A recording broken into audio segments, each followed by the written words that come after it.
brought in a new police chief, Richard Pennington.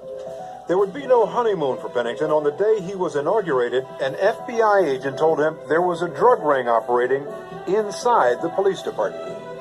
So you had just raised your hand and taken the oath of office, and the FBI agent waited till I was sworn in to tell me that. If he told me that prior, I might have not taken the job. Were you involved in a large-scale drug deal? Subsequently, 9 police officers were arrested in the drug operation. 2 or 3 months later, had a female officer that was arrested for killing another police officer. Right after that, had another police officer suspected of being a serial murderer. Yo, I want to speak about Richard Pena. Richard Pena is the dude that was allegedly supplying Master P with his drugs. And Unique did time with Richard Pena. Now, the reason why I want to talk about this is because there really hasn't been any updates on Richard Pena. So Unique is one of the lucky guys who got out after doing a life sentence. So many guys stayed behind because they got murders on their RICO conspiracies and stuff like that, and criminal kingpin charges. But Unique got out because he just had drugs. But people like Richard Pena got murders and stuff like that, and he was, he was selling drugs with the police and everything of New Orleans. So he goes down in the history of Louisiana as one of the biggest drug dealers. Check this out. You know what I mean? If y'all from Louisiana, y'all know Richard Pena. That's the one that allegedly was supplying Master P and was running all that out there when Master P murder, Master P brother got killed and all that.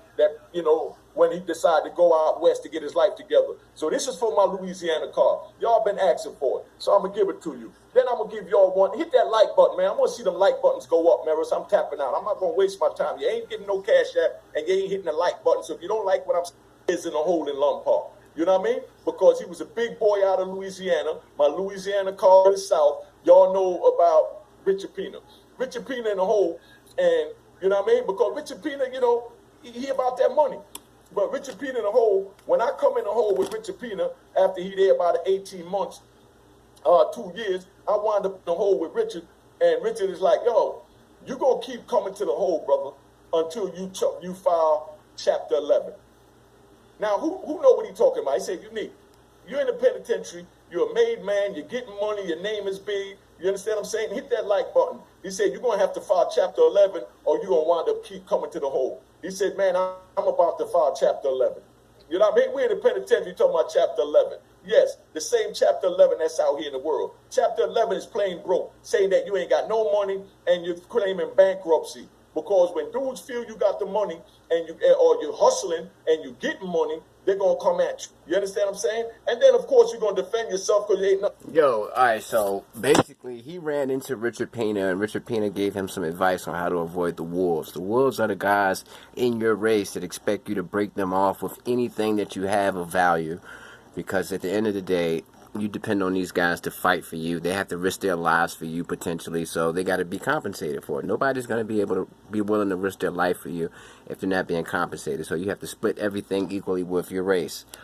And the reason why I want to tell the youth about that is, the reason he tells the youth about this is because he wants to prevent them from going to prison by painting the picture of how it really is on a day-to-day basis, the day-to-day politics, how uncomfortable that lifestyle is. But he ran across a lot of interesting people along the way, and Richard Pena just goes to show you that these guys get convicted for hustling on the streets, but then they go to prison and start hustling in there. Like, later on, he said that Richard Pena actually got in trouble for selling dope in the prison, but he said that, it's not snitching because Richard Pena got, he got convicted of it. He got convicted of selling drugs in the prison, so he got convicted on the streets of selling drugs, got a life sentence, and he continued to sell drugs in prison.